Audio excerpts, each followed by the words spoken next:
Bon, je m'appelle Léon Gauthier, je suis vétéran de Normandie le 6 juin 1944.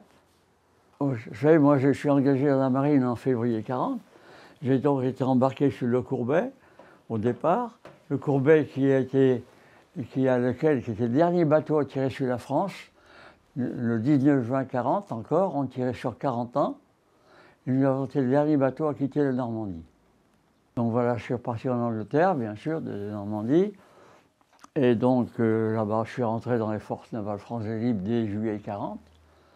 Bon, j'ai fait ma carrière un peu dans les forces navales françaises libres. J'ai été embarqué sur un sous-marin, j'ai fait des convois.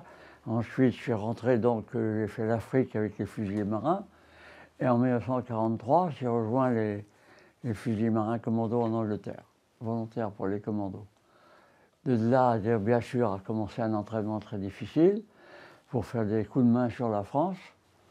Et ensuite, donc voilà, nous avons été donc faire un entraînement pour le débarquement. Nous avons fait ça en Écosse. Hein, et voilà, donc une dizaine de jours avant le débarquement, nous avons fait donc le briefing de ce que nous avions à faire. Et donc là, bien sûr, on avait les côtes normandes. Moi, je n'ai pas reconnu les côtes, mais nous avons des Havrais parmi nous qui ont vu l'embouchure de la Seine et l'embouchure de l'Orne, en disant voilà, on débarque à Ouistreham. Et alors nous avons été priés de ne pas le divulguer à nos camarades britanniques. Et là, bien sûr, le 5 juin, nous avons embarqué pour la Normandie. Nous avons embarqué sur des barges. Nous étions les premiers à débarquer sur la côte à Colville-Montgomery, qui s'appelait à l'époque Colville-sur-Orne. Hein, et dans la matinée, nous avons donc libéré Ouistreham entièrement. Nous avons libéré 1,8 km de blocos dans la matinée. Nous sommes venus sur le port de débarquement parce que nous avions des sacs qui pesaient très lourds. Nous avions quand même 4 jours de munitions.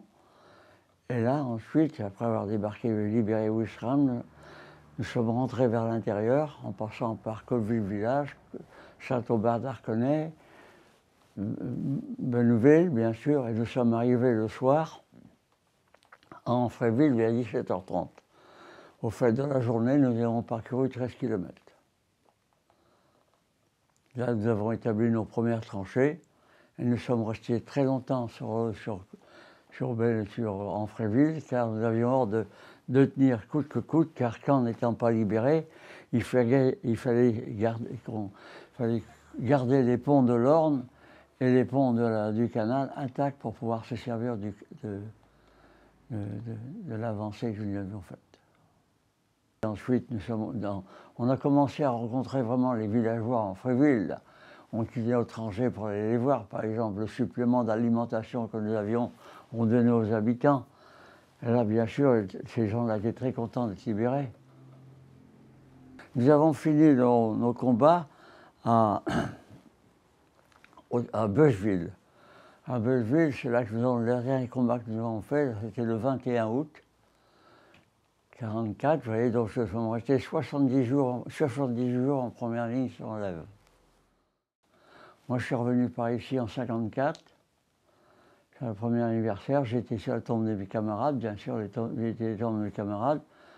Et voilà, ensuite, bon, la Normandie, elle a quelque chose de bon, c'est qu'à chaque fois qu'on vient, on mange de merveilleux fromages.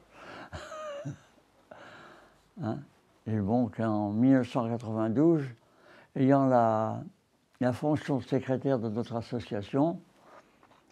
J'habitais la Bretagne et nous avons décidé de vivre en Normandie car j'étais très demandé pour les manifestations, par les mairies, et ainsi de suite.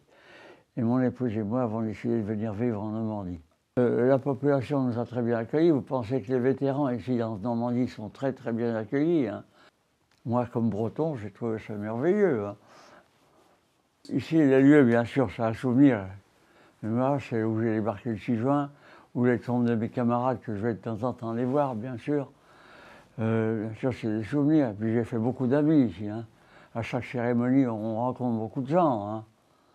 Les Normands sont très accueillants. Je fais souvent des conférences dans les écoles, les lycées, et notre petit musée, qui vaut la peine d'être vu d'ailleurs, notre petit musée de Ouistreham. Moi, quand je les vois au musée, les questions qu'ils me posent, ainsi de suite, c'est vraiment des questions pertinentes. Ben, faut leur expliquer ce qui s'est passé. Et quand la guerre s'est déclarée, en 1939, il fallait voir les jeunes hein, qui s'engageaient parce qu'il y avait qui étaient appelés, bien sûr, hein, mais les jeunes qui s'engageaient, c'est incroyable. Alors cette liberté que nous avons reconquis, on en a une fierté quand même, vous voyez, et ben, cette liberté qui la garde, qui la conserve, c'est très important. Il soit très vigilant à garder cette liberté, qui la conserve. Il ne faut pas hésiter.